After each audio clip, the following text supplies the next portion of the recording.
मुझे गांधी अच्छा नहीं लगता, ये कहते हुए एक बार भी सोचना नहीं पड़ा क्या? उनकी जिंदगी का एक भी पन्ना पढ़े बिना अपना न्याय देना ठीक है क्या? आज जो तुम खुल के जिंदगी जी रहे हो, किसी और के दबाव या हुकूमत के बिना जी रहे हो, तो वो हमारे स्वतंत्र सेनानियों के कुर्बानियों के बदौलत जी रहे हो। इसलिए उन्होंने क्या गलत किया या फिर क्या नहीं करना चाहिए था, उसका जिक्र मत करो। उनकी जिंदगी से कितना कुछ सीख कर अपना सकते हो, उस पे विचार करो।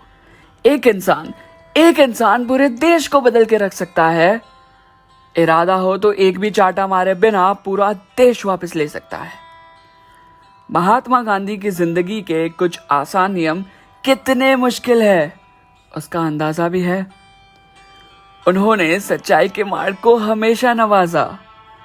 जरा गिन लो, तुमने अपने परिवार में ही कितनी बार झूठ का रास्ता अपनाया। गांधी हमेशा अहिंसा के झंडे को लहराते थे। अपना खुद का बच्चा पढ़ाई ना करे, तुम सीधा हाथ उठाते थे। बापू ने बिना डरे अंग्रेजों के सामने अपनी आवाज उठाई थी।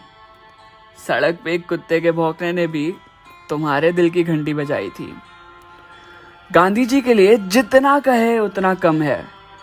उनकी जीवन का कोई भी पन्ना खोल लो, उसमें दम है। बापू वकील अच्छे नहीं थे, काफी केसेस लड़े बिना ही फीस वापस कर दी थी। शायद उन्होंने देश की आजादी की पुकार सुन ली थी। कोई ज्योतिष ये कह नहीं पाया था, ये खुदा का फरिश्ता वकालत से नहीं सत्याग्रह से पहचाना जाएगा। इतिहास के पन्नों पे और नोटों की गड्डी पे अपनी छाप छोड़ जाएगा। कालों और गोरों में मतभेद करने वालों को ये कहानी जरूर याद होगी।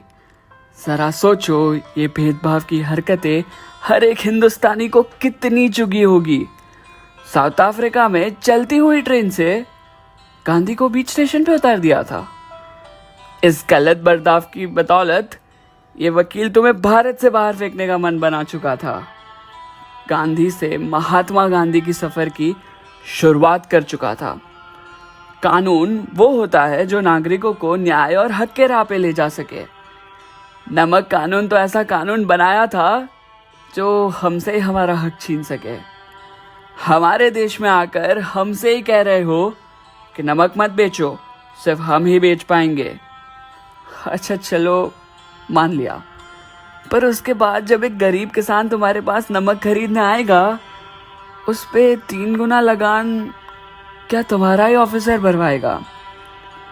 न जाने कैसी नाइंसाफी से हमारे देशवासी गुजर रहे थे। ये गुलामी के दौर पे कैसे पूर्ण विराम लगाए, उसके सवाल पूछ रहे थे। इसलिए गांधी ने साबरमती आश्रम से दांडी तक सॉल्ट सत्याग्रह किया। 24 दिन तक 400 किलोमीटर का सफर तय करके नमक कानून को जबरदस्त जवाब दिया। इसके समाचार पूरे देश में फैल गए। कश्मीर से कन्याकुमारी और गुजरात से अरुणाचल प्रदेश तक सभी लोग जुड़ गए। जलियांवाला बाग की घटना में कितने परिवार खत्म हो गए। गोलियां चलाते चलाते उन चीखों की आवाज नहीं सुनाई दी थी क्या? हम हमारे देश में हमारी आजादी की बातचीत कर रहे थे, उसमें भी तुम्हें तकलीफ हुई, और उस तकलीफ का जवाब लाशें बिछा कर देना जरूरी था क्या? आज हमारे न्यायालय गुनहगार सामने हो, फिर भी जब तक ठोस सबूत नहीं मिले तब तक सजा नहीं देते।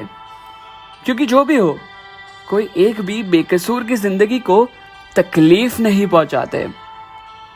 और यहाँ तुमने ना जाने कितने मासूम लोगों की जाने कुछ सोचे बिना खत्म कर दी।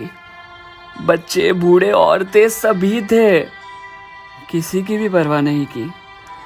इससे पूरे देश में हलचल मच गई। न जाने ये किस्से ने कितनी कहानियां खत्म कर दी। तभी गांधी ने असहयोग आंदोलन, जिसको नॉन कॉपरेशन मूवमेंट कहते हैं, उसका श्री गणेश किया। इन अंग्रेजों को दफ्तर बांध कर वापस अपने घर जाने का आदेश दिया। इतनी मुसीबतों का सामना करके भी ये गांधी रुका नहीं। अंग्रेजों की बंदूकों के सामने भी कभी झुका नहीं। इतना संघर्षपूर्ण जीवन व्यतीत करके भी चेहरे पे मुस्कान हमेशा होती थी। इससे ना जाने देश के कितने नौजवानों को प्रेरणा मिलती थी। अच्छा, तो आज गांधी जी आपको हैप्पी बर्थडे बोलना चाहते हैं। 100 करोड़ देशवासियों को आज़ादी दिलाने के लिए जश्न मनाना चाहते हैं।